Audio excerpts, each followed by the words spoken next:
Bon allez les gars, on va commencer. Hop, j'ai deux trois petits trucs à vous présenter. N'hésitez pas à poser vos questions si vous en avez, comme à chaque fois, et je vous partage mon écran. On va commencer comme notre habitude sur le fameux crypto bubble. Bon, sur le jour, rouge, d'accord. Sur la semaine, il y a quelques trucs à dire. Enfin, il y a pas mal de projets qui ont pas mal rebondi, d'accord, sur des anciens narratifs. Donc, Virtual Protocol, hein, tout ce qui était lié aux agents IA. On a quelques meme coins comme Bonk et Brett.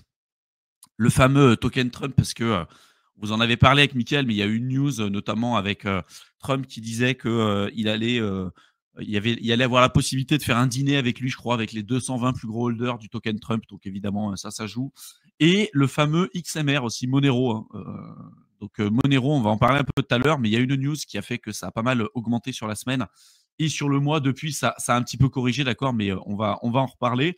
Sinon, sur le mois, on est quand même pas mal dans le vert, hein. Ça a quand même bien rebondi avec ce qu'on a vu, et notamment le tweet de Trump, hein, qui disait les gars, c'est bon, on met en pause jusqu'à 90 jours, je crois, 60, 90 jours, j'ai plus les chiffres en tête, mais les frais de douane.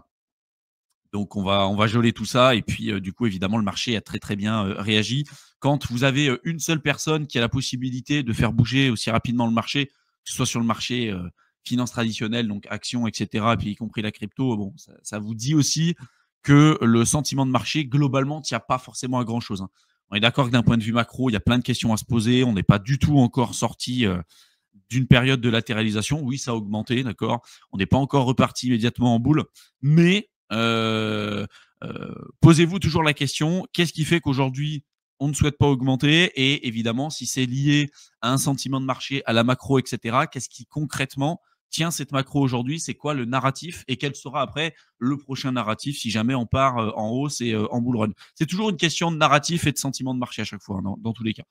Sur l'année, par contre, regardez, il y a quelques projets qui sont toujours dans le vert, mais sinon, on a quand même beaucoup d'autres qui ont énormément corrigé. Donc voilà, sur les alts, pour l'instant, on est un peu mi-figue, mi-raisin.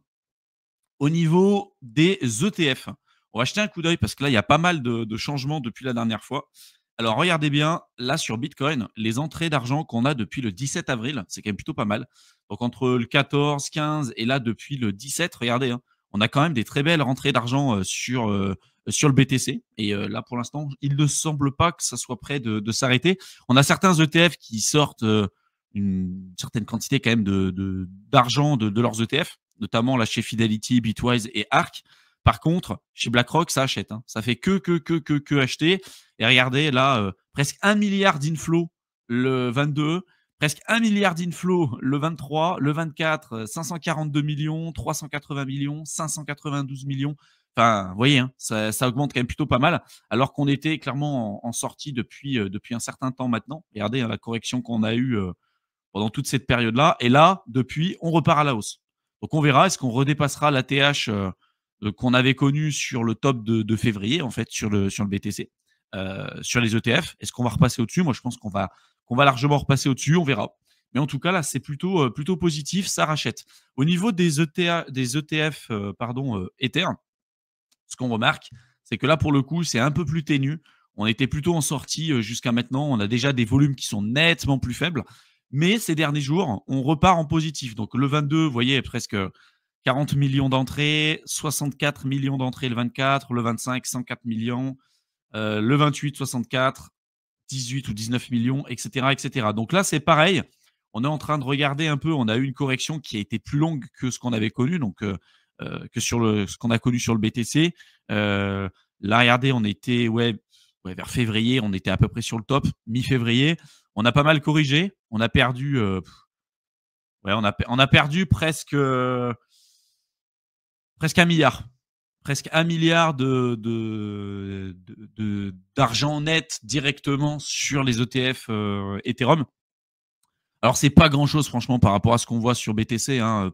Sur BTC, on était presque à 40 milliards de rentrées nettes depuis le lancement de l'ETF Bitcoin au plus haut, 40, 41 milliards. Là, regardez, au plus haut sur l'Ether, on était à 3 milliards, hein. D'accord? 3 milliards, c'est vraiment pas grand-chose. Et Pour ceux qui n'ont jamais encore connu de bull run, vous verrez que ça, c'est des volumes qu'on pourrait très largement avoir de manière journalière sur le marché crypto, sur certains projets. Enfin, c'est vraiment que dalle, hein, d'accord. Les volumes on a aujourd'hui sont vraiment pas ouf, mais ça dénote quand même d'un certain sentiment de marché. Donc là, vous voyez, on commence à repartir quand même sur des nouvelles rentrées d'argent et plutôt sur des achats nets réguliers plutôt que des sorties, que ce soit sur Bitcoin et sur l'Ether, même si sur Bitcoin, c'est évidemment beaucoup plus prononcé.